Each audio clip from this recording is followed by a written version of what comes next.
보면 예수님께서 십자가에 못 박혀 죽으시고 무덤에 장사될 때에 제자들은 다시 자신들까지 죽이려고 혈안이 되어 있는 유대인들이 두려워서 모두가 도망하여 한자리에 모여가지고 문을 꼭꼭 걸어 잠근 채 숨어 있었다고 말합니다. 이때가 언제인가 안식 후 첫날인 부활주일 저녁이었습니다.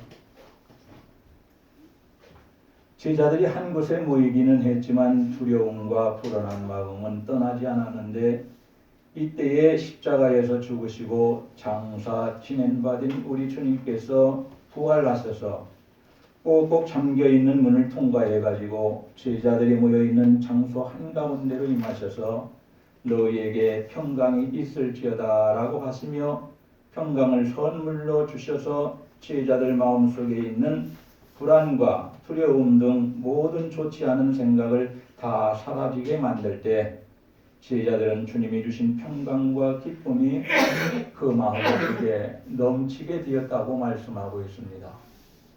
지금 우리는 동일한 예수님을 믿고 있습니다. 제자들은 부활신앙을 갖지 못했을 때에는 두려워하였고 부활신앙을 가진 후에야 두려워하지 않고 평강을 누리고 기쁨을 누리고 하나님을 영화롭게 하는 사람이 되었습니다. 오늘 예배 시간 우리가 드리는 이 예배 부활하신 예수님을 보므로 큰 기쁨이 찾아와서 그 기쁨이 영원히 함께하기를 주의 이름으로 간절히 소원합니다. 부활의 신앙과 확신이 없을 때 제자들은 참으로 두려워했고 괴로워했고 고통스러워했고 함께 모였지만은 평안함이 없었습니다. 그러나 부활신앙을 갖게 되었을 때야 그제야 제자들에게는 부활신앙을 갖게 되니까 평안이 있었고 걱정이 사라지게 되었고 두려움이 사라지고 평강이 찾아와서 예수님을 기뻐하며 맞이할 수 있었다고 성경은 말씀합니다. 그럼 오늘 우리는 본문 말씀을 통해서 이 말씀을 나누면서 은혜 받는 시간이 되기를 원합니다. 첫째, 부활하신 주님께서 찾아오셔서 평강을 선물로 주셨기 때문에 제자들은 기뻐할 수 있었다고 말합니다. 만에 하나라도 부활하신 주님이 찾아오셔서 평강을 선물로 주시지 않았더라면 제자들은 지금 계속 근심하고 걱정하고 서로가 기를 대고 소곤소곤 한다고 할지라도 걱정이고 근심이고 두려워하는 얘기. 유대인들이 여기는 모를까? 알 수 있을까요? 그 사람들 다 알고 조금 있으면 또 군인들하고 들여닥치겠지? 이런 소리나 할 건데 부활하신 우리 예수님이 찾아오셔서 19절에 보니까 그 중앙에 서서 이르시되 너희에게 평강이 있을지어다 라고 하시니까 제자들이 부활주일 저녁 시간에 한 곳에 모여 유대인들을 두려워함으로 문을 꼭꼭 잠근 채 불안과 슬픔과 두려워하고 있을 때 가장 필요한 것이 평강이고 기쁨이었는데 우리 주님께서 찾아오셔서 가장 먼저 제자들에게 평강을 선물로 주셨습니다.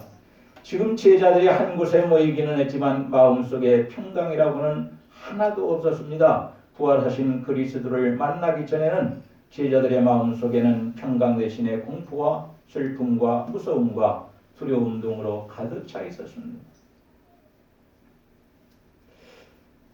이걸 보면 믿음이라는 것은 내가 갖고자 원해서 갖는 것이 아니라 하나님께서 선물로 주실 때 갖게 되는 것이다 라는 것을 알게 됩니다. 아멘. 제자들은 예수님을 따라다닐 때 예수님이 메시아라는 것을 믿었습니다. 예수님께 대한 믿음이 누가 줬느냐? 하나님께서 은혜로 주셨다고 했습니다.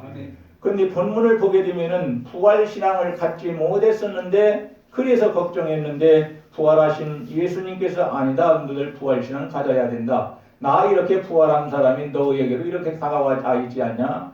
그러니까 제자들이 말을 하지 않아도 마음속으로 서로가 통해서 예수님을 십자가에 못 박아 죽인 유대인들을 두려워해서 부활신앙을 갖기 전에는 참 힘들었지만은 그러나 이제 부활하신 예수님을 만나게 되니까 그 두려움이 사라지게 되었다고 말씀하고 있습니다.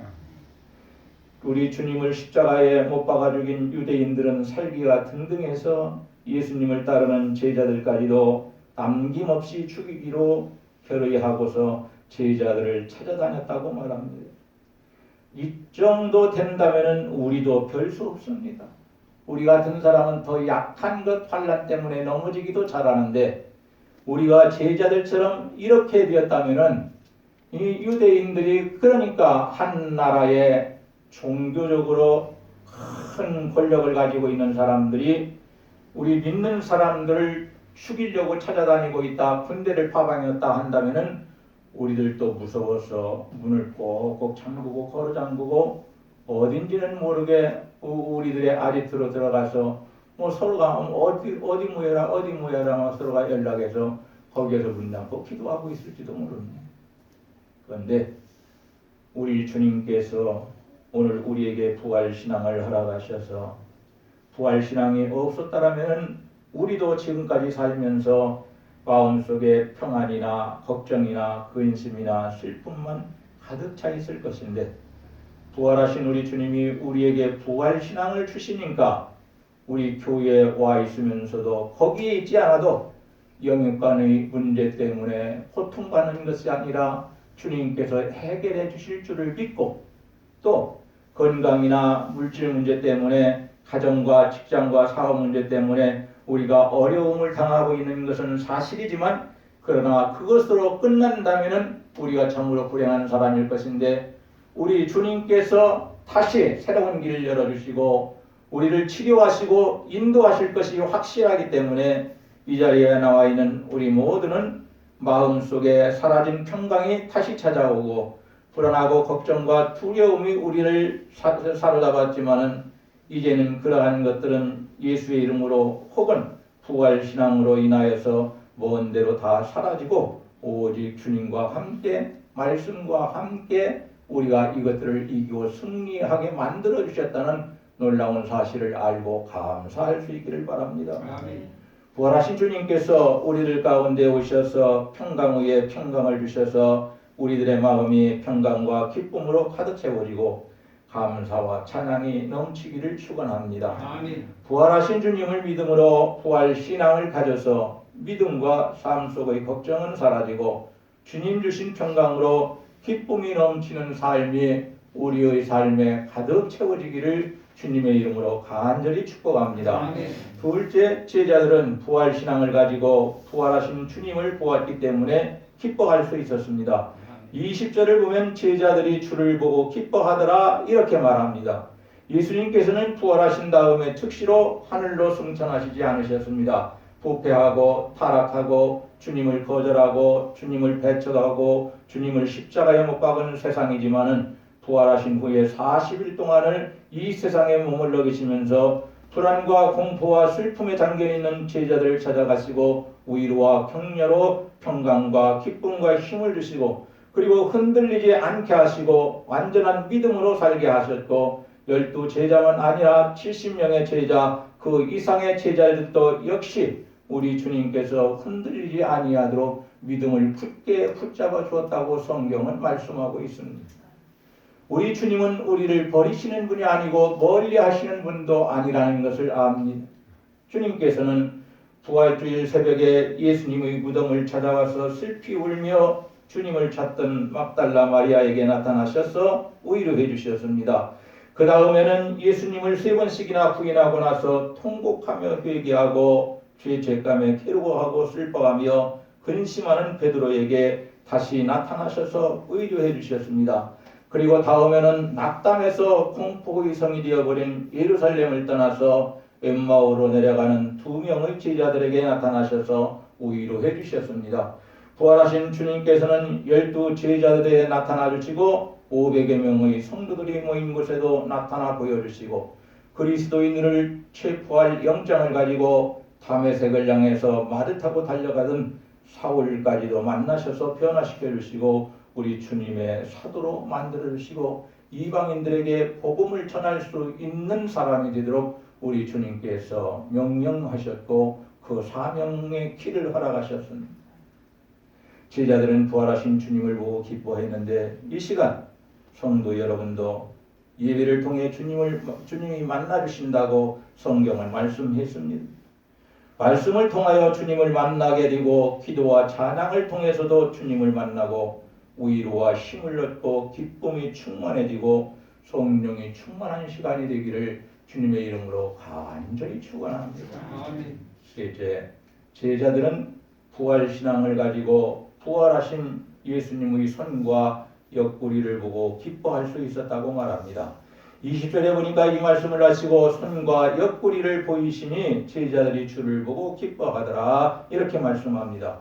주님께서 못자국난 손과 창자국이 있는 옆구리를 보여주실 때 제자들이 기뻐한 것은 3일 전에 십자가에 못 박혀 죽으셨던 주님께서 다시 부활하셔서 자신들을 버리지 않고 자신들을 사랑하셔서 찾아오셨다는 것을 알게 되고 깨닫게 되었기 때문입니다. 자신들은 주님을 버리고 도망갔지만 그런데 주님을 버리고 도망가 버린 제자들을 부활하신 몸으로 찾아오셔서 못자국이 난 손바닥에 있는 못자국 난 거 보여주고 확실하게 보여줘야 돼. 제자들은 봐야 믿는 애들이니까 죄송합니다. 애들이라고 해서 나보다 2,000살은 많을 텐데 또 제자들은 옆구리에 나 있는 창자국을 봐야만이 믿을 수 있기 때문에 주님께서 이 못자국 난 손바닥하고 이 창자국 난 옆구리를 일부러 제자들에게 다 가운데 서셔서 보여주셨습니다. 제자들은 예수님을 버리고 도망가는데 주님은 바보였기 때문에 제자들을 사랑함으로 또 찾아가는 것일까?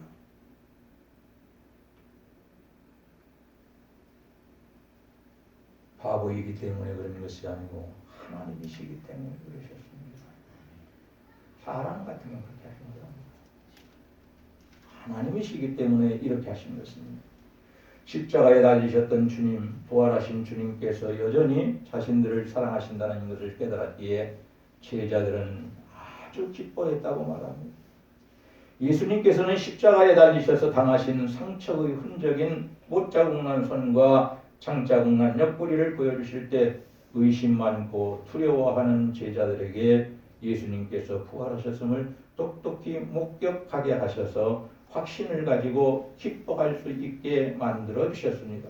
제자들은 부활하신 예수님을 목격한 후에 부활하신 것을 전해 듣고서도 두려워했는데 새벽에 목격한 후에 천사를 만나서 부활하셨다는 소리를 들었고 또 다른 사람을 통해서 부활하셨다는 것을 베드로도 들었고 막달라 마리아도 들었고 다른 마리아들 2명도 들었고 그리고 다른 제자 요한 달리기를 참 제일 잘하는 젊어서 베드로가 달리기를 했는데 베드로가 먼저 달렸는데 요한이 먼저 도착했습니다.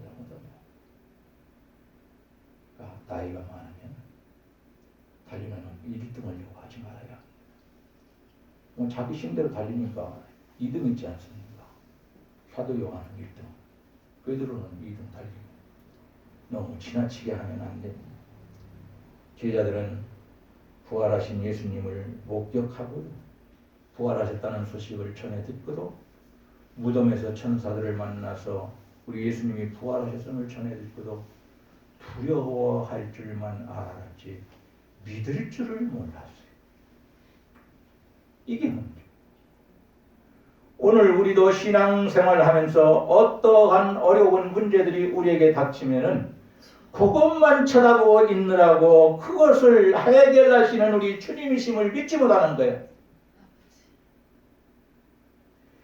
이 길을 제쳐놓고 우리 주님께서 앞장서서 가시는 예수님의 발걸음을 볼 수도 없는 문제만 보기 때문에 이 시간 우리 앞에 어떠한 악한 사단이 어떠한 사람들을 통해서 우리를 방해한다 할지라도 믿음으로 살아가는 길을 방해한다 할지라도 이 시간 우리는 그것들을 쳐다보는 것이 아니라 못자국 난 손과 창자국 난 옆구리를 보여주시면서 너희도 나를 믿지 못하느냐? 내 부활을 믿지 못하느냐? 하는 음성을 듣지 말고 주님 부활하시더니 나를 또 찾아오셨네요. 고백할 수 있는 복 있는 성도가 되기를 원합니다. 아멘. 우리는 말씀에 기록된 대로 말씀을 통해서 예수님의 못자국 난 손과 창자국 난 옆구리를 바라보고 이 상처가 나를 위해 당하신 상처다. 다른 인류를 그런 소리 하지 마요. 인류를 위해서 그랬다 할지라도 나를 위해서 달리시지 않았다면 그 신앙은 아무것도 아닙니다. 가짜입니다. 1번으로 우리 주님의 손에 못자국이 났고 옆에 창자국이 났고 머리에는 가시멸 요한을 세웠기 때문에 가시로 인해서 엄청난 피가 흘린 것 누구 때문에 그랬느냐? 내 죄 때문에 그랬다. 아멘. 나를 위해서 한 거지 다른 사람을 위해서 한 건 나중 얘기입니다. 그건 제일 먼저 나를 위해서 그렇게 했다. 내 죄 때문에 우리 주님이 그렇게 해서 돌아가셨다. 그렇게 고백해야 합니다. 아멘. 그렇지 않으면 아무리 성경을 많이 읽고 우리가 하나님을 사랑한다고 말로는 많이 하겠지만은 그러나 그 고백은 아무것도 아니라는 것을 알아야 합니다. 오늘 이 시간 우리는 믿음의 확신이 없고 부활에 대한 확신이 없었기 때문에 핍박하는 유대인들만 두려워했던 제자들의 모습을 바라보면서 우리는 절대로 그런 사람들이 되지 말고 한자리에 확신 갖게 하시려고 제자들이 확신 갖게 하시려고 못자국 난 손과 창자국 난 옆구리를 보여주실 때 믿지 못하는 것은 바람에 날아가는 겨와 같은 신앙이라고 말합니다. 그걸 왜 보면 이렇게까지 주님은 우리를 믿게 하시려고 믿음을 갖게 하시려고 이렇게까지 하시면서 찾아오시고 보여주시고 만지고 손까지 넣으라고까지 하셨는데 클 필요까지는 없었다 이 말이에요. 너무나도 확실하니 우리는 이 상처가 나를 위한 상처이다. 나 때문에 난 상처이다. 우리 주님께 주여 죄송합니다. 용서하여 주옵소서. 저의 죄 때문에 십자가에서 양손에 못을 박혔고 옆구리에 창으로 찔렸고 두 발에 큰 못을 박혀서 죽으신 주님, 저 때문에 죽었습니다. 나를 살리려고 주셨습니다. 여러분 다른 사람 때문에 그런 거 아니에요. 그건 이따 문제예요. 나를 살리기 위해서 그러신 거예요. 나를 구원하시기 위해서. 나를 천국 가게 하시려고. 내가 하나님 자녀가 되게 하시려고 그렇게 하셨다는 말씀입니다. 오늘 이 자리에 나와 있는 우리 모두는 나를 위해서 십자가에 못 박혀 죽으시고 부활하신 다음에 이것이 너를 위해서 내가 박힌 못자국이고 이것은 너를 위해서 내가 찔린 창자국이고 이 팔은 역시 너를 위해서 몸을 지탱하기 위하였고 내가 박혔던 이 두 팔이다. 그러니 네가 보고 의심하지 말고 약하거나 흔들리지 말고 견고한 믿음 부활신앙을 꼭 가지고 살아라라는 예수님의 음성을 듣고 그 뜻에 맞게 살아갈 수 있기를 주님의 이름으로 간절히 축원합니다. 아멘. 네 번째로 제자들이 한자리에 모였기 때문에 기뻐할 수 있었다고 말합니다. 부족한 믿음을 가져서 제자들이 일시적으로 유대인들을 두려워했고 슬퍼하고 불안해서 문을 꼭꼭 닫고 잠그면서까지 한 곳에 함께 모였었다고 19절에서 말합니다. 근데 마태복음 18장 20절에 보면 예수께서 약속하시기를 두세 사람이라도 주의 이름으로 함께 모인 곳에는 주님께서도 그들 중에 함께 계시마 약속하시는데 지금 그 약속을 지키시는 것입니다. 12명의 제자들이 모인 곳에 다 안 모였어도 주님이 찾아오셨습니다. 그 문제를 해결해 주셨습니다. 얼마나 감사합니까? 우리들의 육신의 문제도 영적인 문제도 가정적인 문제도 물질의 문제, 집의 문제, 자녀들의 문제, 신앙의 문제 우리 주님이 찾아오셔서 우리가 할 수 없는 이것을 다 감당해 주시고 해결해 주시기를 주의 이름으로 간절히 축원합니다. 아멘. 숫갈에서 13장 7절에 보니까 거기에 예언하기를 목자인 예수 그리스도를 친히 양들이 여기저기 흩어져서 잠시 동안 방황하다가 정신을 차리고 한 사람씩 돌아와서 한 곳에 모이는 것을 보여줍니다. 스가랴 선지자 때 이미 하나님께서는 스가랴를 통해서 그렇게 될 것을 예언해 놨습니다. 그러니까 그렇게 했다 할지라도 그것 때문에 잘못한 것 때문에 근심하고 걱정하고 주님을 떠나야 되고 이런 생각 절대 갖지 말아야 해요.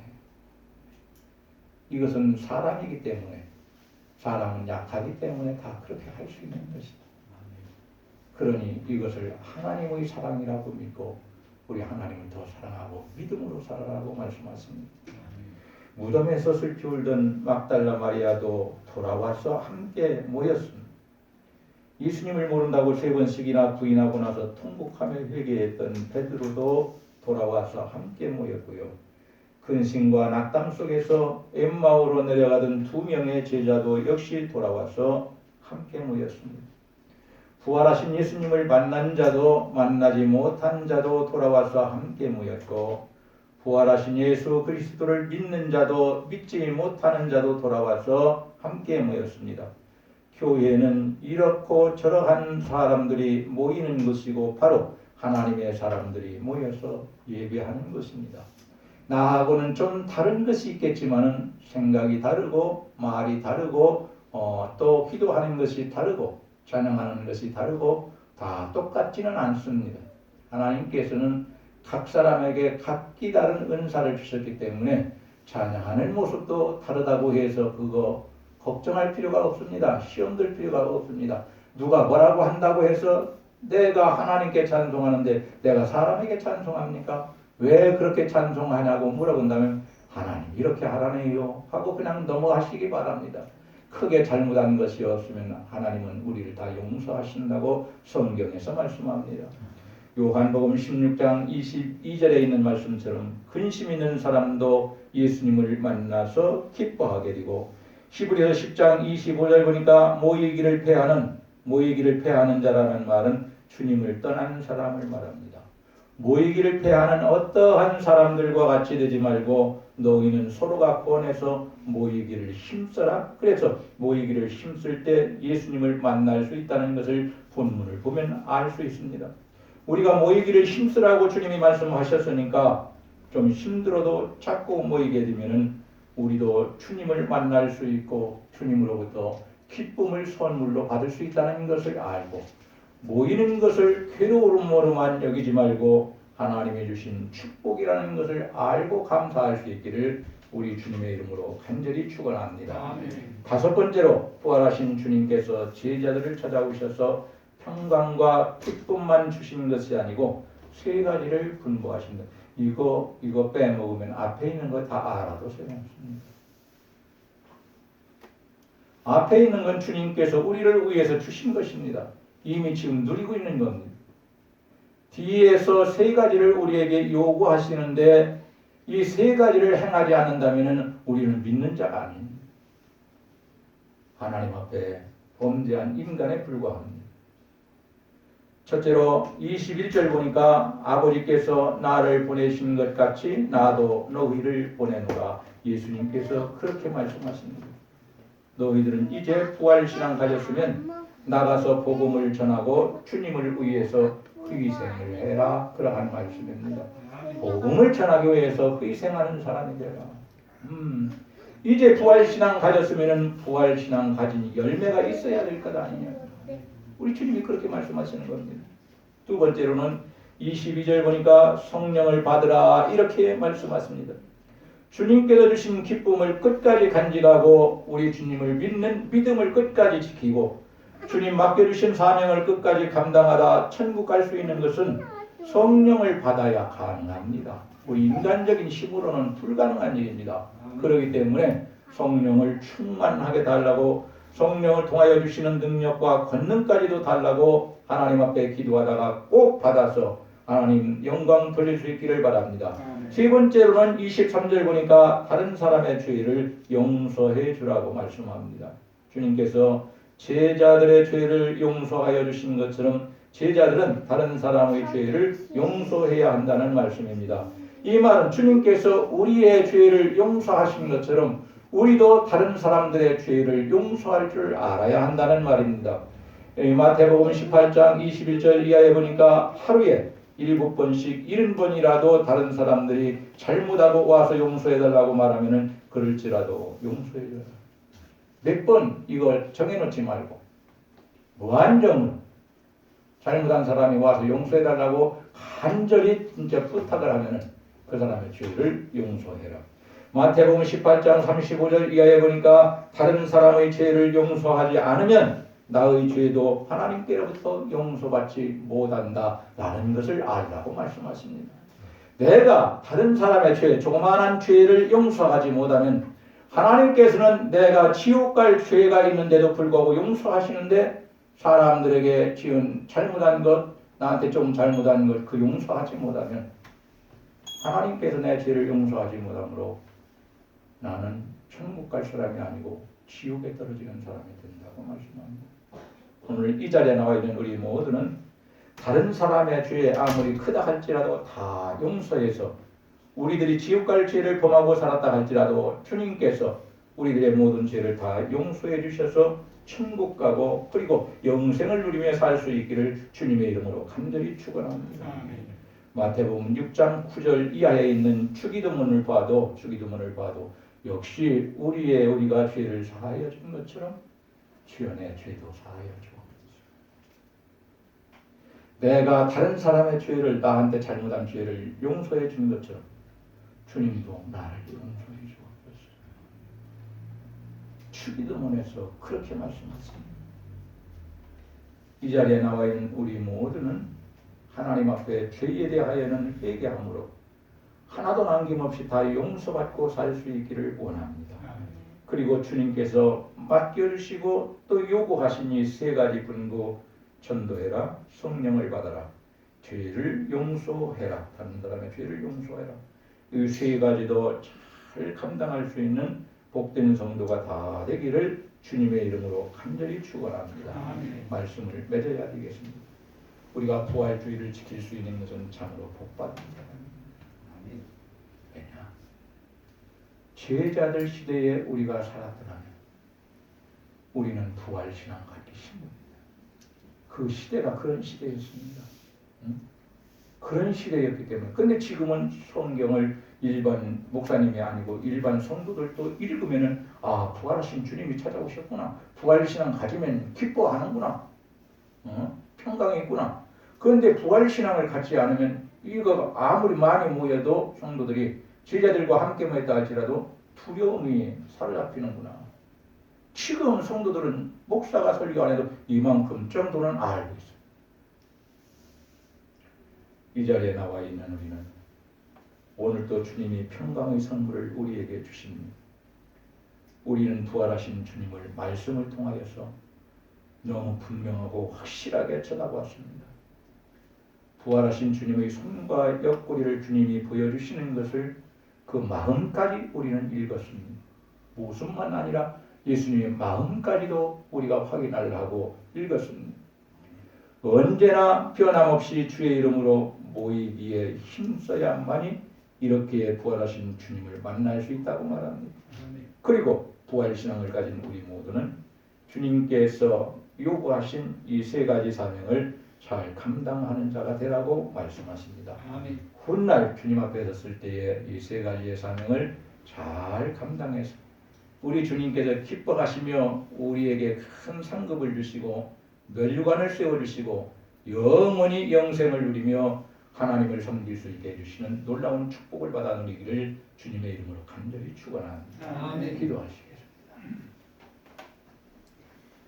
하나님 감사합니다. 주님의 죽으심이 없고 죽으심이 있다 할지라도 부활이 없었더라면 우리는 이 땅에 와서 죄만 짓다가 지옥에 들어갈 수밖에 없었는데 우리 주님께서는 우리를 위하여 십자가에 못 박혀 죽으셨고 장사 지낸 지 3일 만에 하나님의 능력으로 다시 부활하셨고 부활하신 다음에 제자를 버리지 아니하시고 이들을 사랑하셔서 찾아가 주시고 그리고 이들을 견고하게 붙잡아 주시고 위로해 주심으로 믿음으로 살게 하시고 주님이 하셨던 그 일들을 대신 감당할 수 있도록 이들을 소중하게 써주셨사오니 진실로 감사합니다. 오늘 이 시간에도 우리 주님이 오셔서 하시는 것이 아니요 제자들이 와서 복음을 증거하는 것이 아니라 아버지 하나님과 하나님을 사랑하는 사람들, 하나님을 위하여 목숨을 바친 사람들, 그리고 하나님께서 함께 하시는 사람들이 함께 모여 여기저기 나가 복음을 증거하고 이 복음을 증거할 때에 하나님이 역사하셔서 구원하시는 놀라운 은총을 우리들에게 허락하시니 우리는 이 은혜를 감사하며 사명을 잘 감당할 수 있도록 아버지께서 역사하여 주시기를 원하고 간절히 기도합니다. 우리는 부족합니다. 연약합니다. 그러나 성령께서 함께 하시면 능히 감당하고도 남는다고 말씀하십니다. 우리 주님 저희들과 함께 하시고 또한 성령으로 함께 하여 주시며 성령의 능력과 권능을 저희들에게 부어주셔서 나아가 주의 복음을 증거하고 주님을 위하여 희생할 줄 아는 희생의 사람이 되어지도록 역사하여 주시기를 원하고 간절히 기도합니다. 부활주일 아침 우리 주님 전에 찾아와 우리 주님께 영광을 돌렸사오니 우리 주님 이 자리에 임재하셔서 영광을 받아주시며 저희들에게 큰 은혜와 축복을 허락하여 주옵소서. 우리 구주 예수님의 이름으로 기도하옵나이다. 아멘.